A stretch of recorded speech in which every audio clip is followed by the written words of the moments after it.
केंद्र सरकारकडून 2026च्या पद्म पुरस्कारांची घोषणा। महाराष्ट्रातील चौघांना पद्मश्री पुरस्कार। अर्मिडा फर्नांडिस, श्रीरंग लाड, रघुवीर खेडकर आणि भिकल्या धिंडांना पुरस्कार घोषित। माजी राज्यपाल भगतसिंह कोश्यारींना पद्मभूषण पुरस्कार जाहीर। अशोक खाडे यांना पद्मश्री तर गायिका अलका याग्निक यांना पद्मभूषण पुरस्कार जाहीर।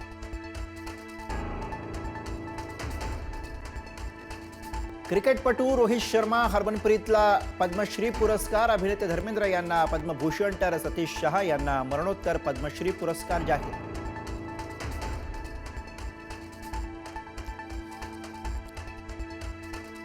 मालाड रेल्वे स्टेशनवरती प्राध्यापकाची हत्या। लोकलमधून उतरण्यावरून वाद झाल्यानं धारधार शस्त्रानं वार। आरोपीला 30 तारखेपर्यंत पोलीस कोठडी।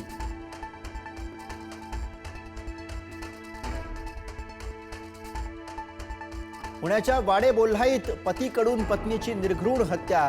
सोन्याच्या दागिन्यांच्या मागणीवरून वाद झाल्यानं पत्नीवर चाकून वार। आरोपी पती शैलेंद्र भटकर याच्या विरोधात गुन्हा दाखल। पुण्यामध्ये पुन्हा हिट अँड रनचा थरार। मॉर्निंग वॉक करणाऱ्या ज्येष्ठ महिलेला उडवलं। चारचाकी वाहनाच्या धडकेत महिलेचा मृत्यू। पुण्यातील पाषाण रोडवरची दुर्दैवी घटना। अपघातानंतर चालक पसार।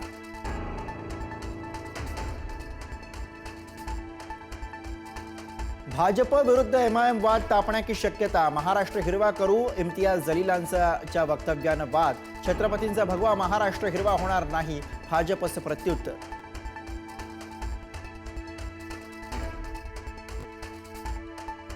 देशाच्या सरन्यायाधीशांना राजकारणात यायचंय, संजय राऊतांचे गंभीर आरोप। तर पक्ष आणि चिन्ह खटला सुरू असताना एकनाथ शिंदेंची भेट घेणं चूक। सरन्यायाधीश सूर्यकांत आणि शिंदे यांच्या भेटीवरनं राऊतांचे खडे बोल।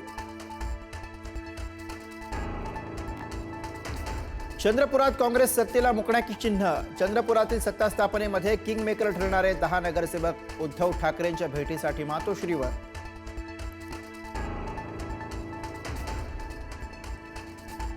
भाजपवाले कधी कुणाशी युती करतील सांगता येत नाही। गोगावलेंचा भाजपला टोला। तर रायगडमध्ये युतीचे आदेश असून स्थानिक नेते वरिष्ठांचा ऐकत नाहीत, गोगावलेंचा हल्लाबोल।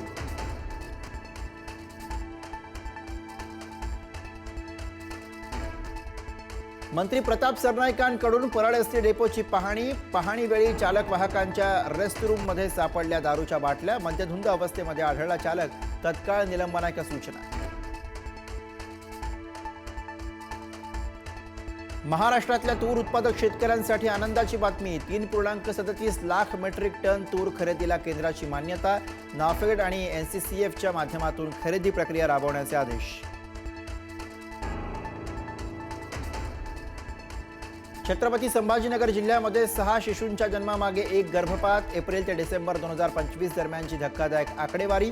संभाजीनगरात गर्भलिंग निदानाचा उद्योग सुरूच असल्याची शंका। गुरु तेग बहादूर साहेबजींच्या 350व्या शहीदी निमित्ताने हिंद दी चादर कार्यक्रमाचा आज दुसरा दिवस। मुख्यमंत्री फडणवीसांनी लावली उपस्थिती। फडणवीसांकडून गुरु गोविंद सिंग यांच्या महान कार्याचं स्मरण।